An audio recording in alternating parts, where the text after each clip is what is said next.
거룩하신 아버지 하나님, 주의 말씀으로 우리가 함께 모였습니다.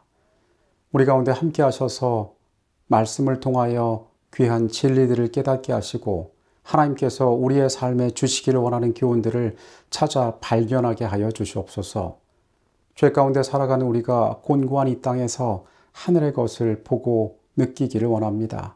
주님, 우리를 불쌍히 여기셔서 우리 가운데 충만히 임하시고 우리를 새롭게 하여 주시옵소서. 예수 그리스도 이름으로 기도합니다. 아멘. 다니엘 2장의 꿈은 바벨론 왕에게 처음 계시되었습니다. 느부갓네살이 꿈을 꾸고 하나님의 종인 다니엘에 의하여 그 꿈이 해석되었던 것입니다. 이와는 대조적으로 다니엘 7장의 환상은 선지자에게 주어졌습니다.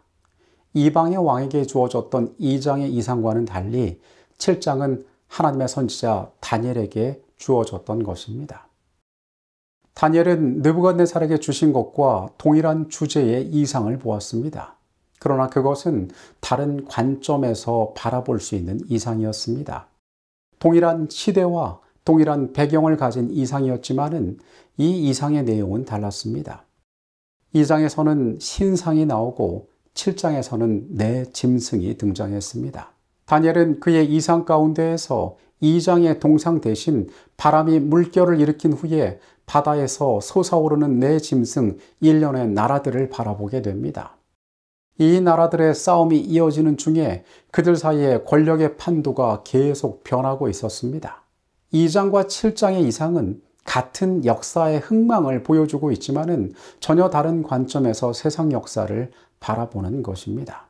슬프다 많은 민족이 소동하였으되 바다 파도가 치는 소리같이 그들이 소동하였고 열방이 충돌하였으되 큰 물이 몰려옴같이 그들도 충돌하였도다.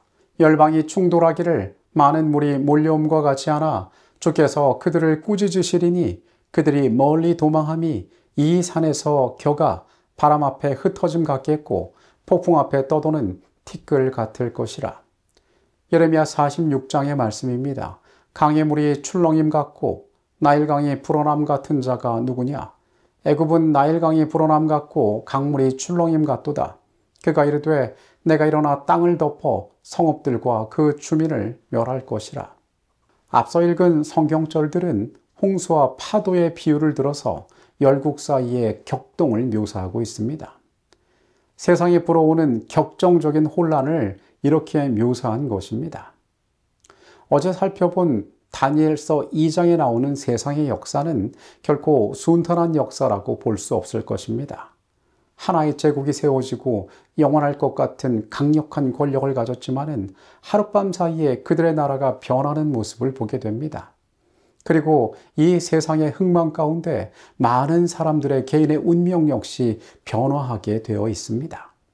이러한 혼란과는 대조적으로 약속의 땅은 적어도 일정 기간 이방 왕국들의 바다 가운데 평화와 안전의 섬, 즉 주변 나라들의 혼란과는 달리 하나님의 정부의 견고한 토대 위에 세워진 구별된 나라로 존재했었습니다. 하나님의 통치하시는 그 나라는 안전한 나라였습니다. 오늘의 주제는 다니엘 7장입니다. 바벨론 벨사사왕 원년에 다니엘이 그의 침상에서 꿈을 꾸며 머릿속으로 환상을 받고 그 꿈을 기록하며 그 일의 대략을 진술하니라.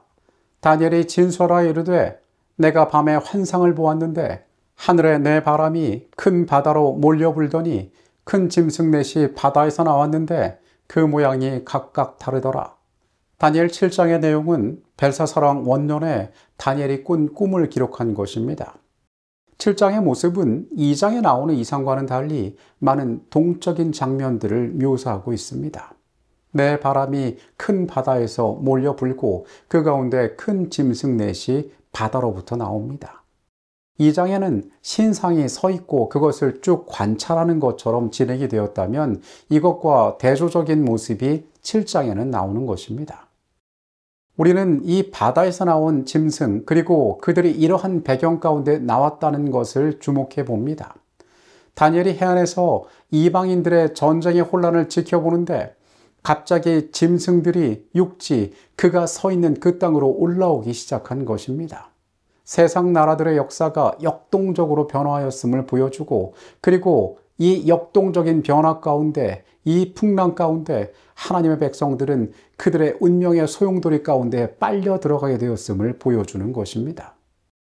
이제 이 이방 나라들의 문제는 다니엘과 그의 민족의 문제가 되었습니다. 그들이 이제 이방인들 가운데 거하였기 때문이었습니다. 이스라엘은 이방인처럼 살기로 선택했기 때문에 이제 이방인들과 같이 그들의 지배 아래 살게 될 것이었습니다. 유다를 멸망시킨 바벨론의 지배부터 시작하여 하나님의 언약 백성은 다시는 완전하고 오래 지속되는 자치를 결코 이룰 수가 없었습니다. 이제 그들의 주권은 사라지고 이방인의 처분에 맡겨야 하는 운명이 되었던 것입니다. 세상 통치자의 손 아래서 그들은 자신의 것들을 유지하고 지키기 위하여 두려워하며 애쓰는 형편이 된 것입니다. 그렇게 유대인들은 이방인의 치세 가운데 가혹한 운명들을 겪어내야만 했습니다. 한때 세상의 모든 다른 백성들보다 하늘의 총애를 받은 것으로 인정되었던 사람들이 열방의 목전에서 천하게 되고 그들의 장래의 행복을 위하여 꼭 필요한 순종의 공과를 방랑 중에서 배워야 하였다. 하나님께서는 그들이 이 교훈을 배울 때까지는 당신께서 하시고자 하시는 모든 일을 그들을 위하여 행하실 수 없었다. 우리가 에스더의 사건을 기억합니다. 그들은 이방 땅에 있었고 그들이 원하지 않았던 사건 가운데 멸망의 목전까지 다다르게 되었습니다. 이 사건은 그들이 이방인의 손 아래 있지 않았더라면 겪지 않아도 될 일이었습니다. 그러나 이 모든 것은 그들 스스로가 선택한 운명이었습니다. 하나님께서 그들을 버리지 않으셨지만은 그들에게 허락하신 이 환경 가운데 그들은 중요한 교훈을 배워야 했습니다. 이것과 마찬가지로 오늘날 하나님의 백성들 역시 그들의 자주권을 상실하고 있습니다. 그리스도께서 마침내 우리의 삶 가운데 정당한 왕으로서 자리를 회복하실 때까지 이러한 영향력은 계속될 것입니다. 우리는 처음 우리의 조상들이 어떻게 실패하였는지 말씀 가운데 보았습니다. 그 이후로 이 지구는 사단이 통치하는 세계가 되었습니다. 사람이 마치 이 지구의 주인인 것처럼 행세하고 있지만은 실제로 이 땅은 사단에 의하여 통치받고 있는 땅임을 성경은 말하고 있습니다. 우리는 죄의 세상에서 자주권 없이 혼란 가운데 생존하고 하루하루를 살아가는 자들입니다. 신약 시대에도 하나님의 백성들은 로마 제국의 지배 아래 살아가게 되었습니다. 그리고 이교 로마의 후계자인 작은 뿔의 박해 가운데 그들은 여러 시간 동안 고난을 겪어야만 했습니다. 처음 세워진 교회는 핍박을 견뎠고 하나님의 백성들은 중세의 어둡고 긴 터널을 지나야만 했습니다. 인간의 관점에서 볼 때에 어떤 나라는 다른 나라보다 풍요로웠고 어떤 시대는 다른 시대보다 더 평화로웠습니다. 하지만 거의 대부분의 국가, 민족, 제국의 역사는 한 비극에서 다른 비극으로 한 압제자에서 다른 압제자로 이어지는 역사였습니다.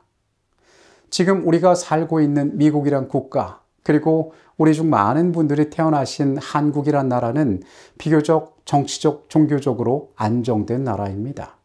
그러나 우리가 그런 이 세상의 환경 가운데 살아가고 있다 하더라도 어디에도 평안이 없다는 것을 우리는 너무도 잘 알고 있습니다. 세상의 통치자들은 하나님의 뜻이 아닌 자기의 계획을 우선시하여서 이 땅을 좌지우지하려 합니다. 자기 민족의 유익을 우선시하고 그리고 다른 세속적인 목적을 위하여 그들의 나라가 운영될 때에 하나님의 백성들은 끊임없이 위기를 만났습니다. 세속적인 목적과 결정 앞에서 우리가 그것을 따르지 않을 때에 우리의 영적인 가치들은 끊임없이 문제를 일으켰던 것입니다. 만약 하나님의 백성들이 하나님을 따르기로 선택했더라면 하나님께서는 하나님의 백성들을 위하여 이러한 운명을 허락하지 않으셨을 것입니다. 그러나 그들 스스로가 하나님의 통치를 거절하고 세상의 나라들을 따르기로 결정하였기 때문에 그들은 이런 운명 가운데 놓이게 되었습니다. 우리는 다니엘 7장을 바라보면서 하나님의 백성들이 스스로 선택한 운명 가운데 어떠한 시간들을 보냈는지에 대한 중요한 교훈들을 발견해야 합니다. 이스라엘은 이방인처럼 살기로 선택했기 때문에 하나님은 그들의 선택으로부터 그들을 존중하셨습니다. 그래서 그들을 이방 가운데 두셨던 것입니다. 그러나 하나님께서는 그 가운데에서도 그분의 백성과 함께 하셔서 마지막 때에는 하나님의 통치권이 회복될 것입니다. 우리는 이 세상이 그러한 운명 가운데 우리에게 주어진 세계임을 잊지 말고 살아가야 할 것입니다. 이 세상 역사의 종말이 가까이 이르고 있는 이때 다니엘이 기록한 예언들은 우리가 사는 바로 이 시대와 관계가 있으므로 우리는 그것에 특별한 주의를 기울여야 한다. 이 예언들은 신약성서의 마지막 책의 가르침과 연결되어야 한다. 사탄은 많은 사람이 다니엘과 계시자 요한의 기록 중 예언된 부분은 이해할 수 없는 것이라고 믿도록 인도했다. 그러나 이 예언들은 연구하면 특별한 축복이 함께하리라는 약속을 분명히 했다. 여러분, 다니엘 7장의 말씀 가운데 하나님께서 우리에게 보여주기 원하시는 교훈들을 기억하게 되시기 바랍니다. 우리는 세상을 어떤 관점으로 바라보고 있습니까?